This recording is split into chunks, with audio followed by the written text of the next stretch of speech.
Next topic है हमारे पास variable को समझने की कोशिश करेंगे। सबसे पहले वेरिएबल की डेफिनेशन है, variable in C sharp is a name for cell और group of cells in memory that can be used to store data in it. Variable जब भी आप प्रोग्राम लिखेंगे और आपको कुछ आउटपुट में शो करवाना है तो आपको वेरिएबल डिक्लेयर करने की ज़रूरत पड़ती है। वेरिएबल एक्चुअल में क्या करता है कि ये आपकी मेमोरी में, रैम में, कंप्यूटर की रैम में जाके स्टोरेज बना देता है किसी न किसी लोकेशन पे। ये एक्सप्लेनेशन में मैं आपको बताता हूँ कि ये आपके पास वेरिएबल किस तरह से काम करता है। सबसे पहले डेफिनेशन समझने की कोशिश करें, नेक्स्ट हम जाके एक्सप्लेनेशन में देखते हैं कि वेरिएबल किस तरह से काम करता है इन सी शार्प प्रोग्रामिंग। वेरिएबल क्या करता है कि आपके पास रैम में जाके एक स्पेस बना देता है, एक सेल की जो ग्रुप ऑफ सेल्स की फॉर्म में आपके पास स्पेस बना देता है रैम में, जो कि एक डेटा को स्टोर करने के लिए यूज किया जाता है। नेक्स्ट एक्सप्लेनेशन में हम देखते हैं कि ये वेरिएबल किस तरह से काम करता है। देखें कि वेरिएबल हमेशा डेटा टाइप के साथ यूज होता है। सबसे पहले आपके पास यहाँ पे डेटा टाइप लिखा जाता है और फिर आपके पास यहाँ पे वेरिएबल होता है। ठीक है, डेटा टाइप में आपके पास इंट डेटा टाइप हो सकता है, फ्लोट डेटा टाइप हो सकता है, डबल डेटा टाइप हो सकता है, आपके पास कैरेक्टर डेटा टाइप हो सकता है, और आपके पास बुलियन डेटा टाइप हो सकता है। ये आपके पास क्या है, डेटा टाइप्स हैं। इनको आगे जाके हम डिस्कस करेंगे कि ये किस तरह से काम करते हैं।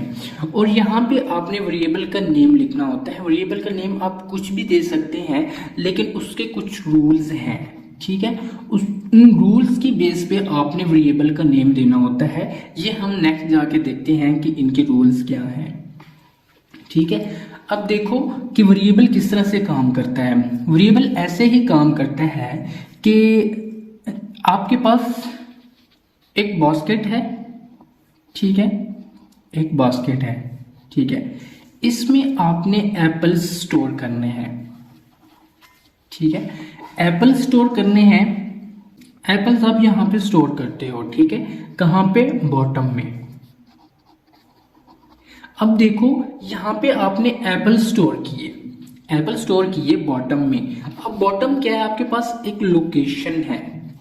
ठीक है, बास्केट आपके पास क्या है, ये मेमोरी है। ठीक है, इस मेमोरी में जाके बॉटम में स्टोर हो गए। तो अब देखो इनके कुछ ना कुछ लोकेशन है। आपसे पूछेगा कि आपने एप्पल्स कहाँ पे रखे हैं, तो आप बताएंगे कि एप्पल बास्केट में, मेमोरी में कहाँ पे पड़े हैं, बॉटम में पड़े हैं। उसके बाद आप कुछ ऑरेंजेस रखते हो, ऑरेंजेस आप इनके ऊपर रखते हो।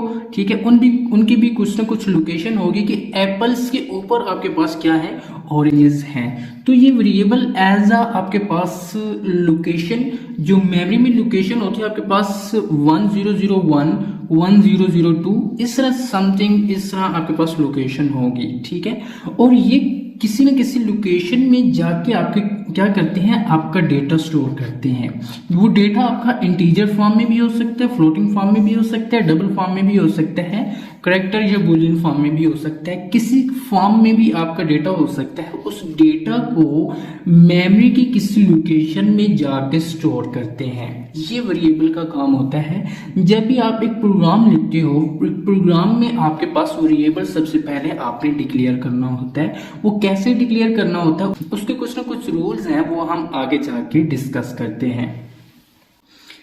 अब एक एग्जांपल देख लेते हैं वेरिएबल की, कि वेरिएबल आपने किस तरह से लिखना होगा। सबसे पहले मैंने आपको बताया कि आपने सबसे पहले इन डेटा टाइप्स में से एक डेटा टाइप लिखना होता है। मिसाल के तौर पर आपके पास एक नंबर आपने मेमोरी में जाके स्टोर करवाना है, या एक नंबर आपने प्रिंट करवाना है, तो उसके लिए आप इंटीजर डेटा टाइप यूज करते हो। आपने सबसे पहले इंटीजर लिखा। ठीक है, अगर तो आप कांस्टेंट, एक फिक्स्ड नंबर को प्रिंट करवाना चाहते हो, सबसे पहले आप यहाँ पे नेम लिखेंगे, वेरिएबल नेम, और फिर आप इस वेरिएबल में एक वैल्यू असाइन करते हो 10, और फिर आप क्या करते हो, टर्मिनेटर लगाते हो। ठीक है, आपने ये एक वेरिएबल, ये डेटा टाइप लिखा, डेटा टाइप के बाद आपने वेरिएबल लिखा, और इस वेरिएबल में आपने क्या लिखा है, 10 लिखा है। अच्छा, ये वेरिएबल आप मेमोरी में जाके स्टोर हो जाता है और जब भी आप इसको कॉल करते हो ये वेरिएबल क्या शो करवाएगा, ये आपके पास इस 10 वैल्यू को शो करवाएगा कि इस वेरिएबल में आपके पास जो वैल्यू स्टोर है वो क्या वैल्यू स्टोर है, वो 10 स्टोर है। अगर तो आप एक फिक्स्ड वैल्यू को प्रिंट नहीं करवाना चाहते तो जस्ट आपने इंटीजर डेटा टाइप लिखना होगा, फिर वेरिएबल लिखना होगा और बाद में आपने इसमें एक वैल्यू असाइन करनी होती है। ये आगे जाके देखते हैं हम प्रैक्टिकल कि ये वेरिएबल किस तरह से काम करता है। अब देख लेते हैं कि रूल्स क्या है वेरिएबल नेमिंग के। सेट ऑफ रूल्स हैं, ठीक है, जो कि यूज होते हैं वेरिएबल्स के नेमिंग के लिए, ठीक है। वो रूल्स क्या हैं, वो रूल्स ये हैं। सबसे पहला रूल है C sharp variable name can be declared with small letters A to Z और capital letters A to Z, ठीक है। जो सी शार्प में आप जब भी वेरिएबल का नेम देंगे या तो ए से जी तक स्मॉल लेटर्स का यूज करेंगे या आप कैपिटल लेटर्स का यूज करेंगे ए से जी का। ये सबसे पहला आपके पास वेरिएबल नेमिंग का रूल है।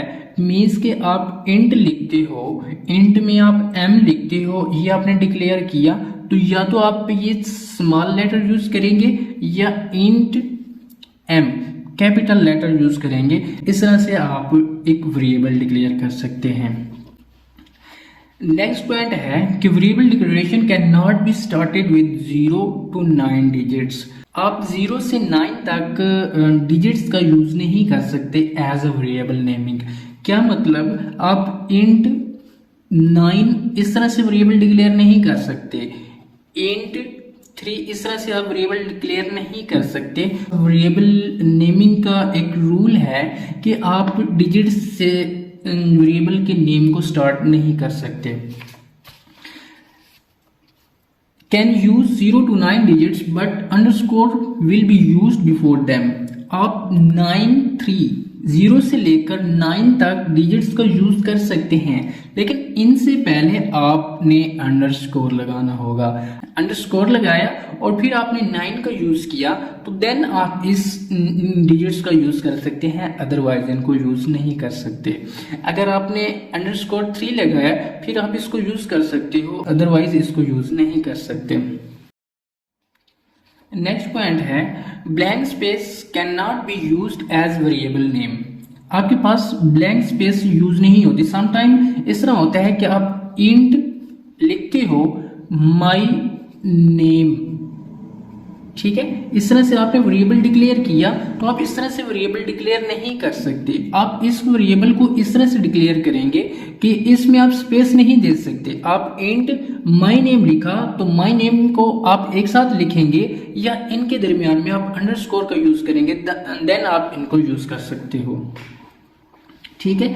तो ब्लैंक स्पेस आप यूज नहीं कर सकते। C sharp keywords can not be used as variable names, ठीक है। वेरिएबल की नेमिंग के लिए जो आपके पास सी शार्प के कीवर्ड्स हैं, कीवर्ड्स आपके पास क्या है, आपके पास क्लास है, ठीक है, आपके पास इंट है, यूजिंग है। तो ये जो आपके पास जितने भी कीवर्ड्स हैं आपको आप एज अ वेरिएबल इनको यूज नहीं कर सकते। स्पेशल कैरेक्टर्स जो आपके पास डॉलर का साइन है इसको आप यूज नहीं कर सकते। जो आपके पास हैश का साइन है, या आपके पास जो स्पेशल कैरेक्टर्स हैं प्लस है, माइनस है, इक्वल टू है, ये आपके पास जो स्पेशल कैरेक्टर्स हैं आप इनको यूज नहीं कर सकते, ठीक है। C sharp is case sensitive. आपके पास C sharp programming case sensitive है। क्या मतलब कि आपने एक वेरिएबल का नेम दिया माई वेरिएबल, ठीक है, और दूसरा आपने नेम दिया माई वेरिएबल।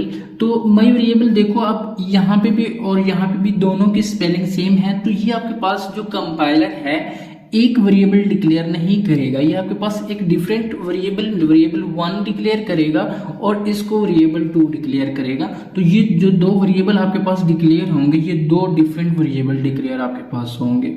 होप सो आपको इन वेरिएबल नेमिंग के रूल्स की अच्छे से समझ आई होगी। आपका कोई भी क्वेश्चन है आप कमेंट में मुझसे पूछ सकते हैं, उसका रिप्लाई मैं आपको लाजमी करूँगा।